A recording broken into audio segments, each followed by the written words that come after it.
दिल्ली की मुख्यमंत्री रेखा गुप्ता ने एक बार फिर से साफ कर दिया है कि वह उस बंगले में नहीं रहेंगी जिसमें बतौर मुख्यमंत्री अरविंद केजरीवाल रहा करते थे, जो कि अरविंद केजरीवाल का शीश महल था। भारतीय जनता पार्टी इस बंगले में सुख सुविधा के नाम पर करोड़ों रुपए खर्च का आरोप लगाती है। शीश महल नाम से पुकारती है। दिल्ली की मुख्यमंत्री कहती नजर आए कि शीश महल का इस्तेमाल जनता के हित में ही किया जाएगा।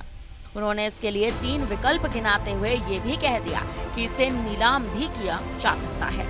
एक निजी चैनल को दिए इंटरव्यू में रेखा गुप्ता ने कथित शीश महल को लेकर पूछे गए एक सवाल के जवाब में कह दिया, जरूर जनता के हित में उस प्रॉपर्टी का इस्तेमाल किया जाएगा। बहुत सारे विकल्प आ रहे हैं, जनता सुझाव देती है। इसे स्टेट गेस्ट हाउस बना दिया जाए क्योंकि दिल्ली का अपना कोई स्टेट गेस्ट हाउस नहीं है, ऐसा भी मन आता है।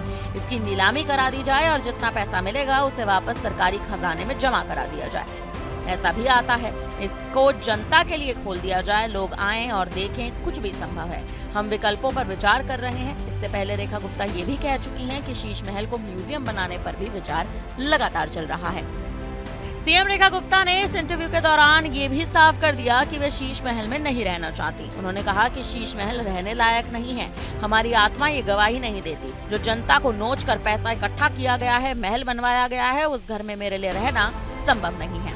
मुख्यमंत्री ने कहा कि वे अपने पुराने घर में ही रह रही हैं, वहीं से अपना ऑफिस चला रही हैं। सीएम ने कहा कि ये छोटा जरूर है, लोग ज्यादा आने लगे हैं, गली में ही टेबल चेयर लगाने पड़ते हैं। जब सरकारी घर जिस लायक मिलेगा तब मिलेगा, तब तक अपने घर से ही काम चला रही हूँ। देखा जाए तो रेखा गुप्ता ये तो साफ कर चुकी हैं कि शीश महल में वो नहीं जाना चाहती।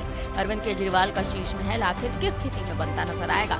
क्या उसकी बिक्री हो जाएगी? क्या वो किसी म्यूजियम में तब्दील कर दिया जाएगा, या फिर खजाने को इस शीश महल को बेचकर सारा का सारा पैसा सरकारी खजाने में भेज दिया जाएगा? देखना दिलचस्प होगा, क्योंकि खुद सीएम रेखा गुप्ता इस मुद्दे पर अब कोई भी टिप्पणी करने से बचती नजर आ रही हैं। साफ तौर पर कह रही हैं कि वो खुद शीश महल में नहीं रहेंगी। फिलहाल अब इस पर आप क्या कहेंगे? आप हमें अपनी राय कमेंट करके जरूर दें।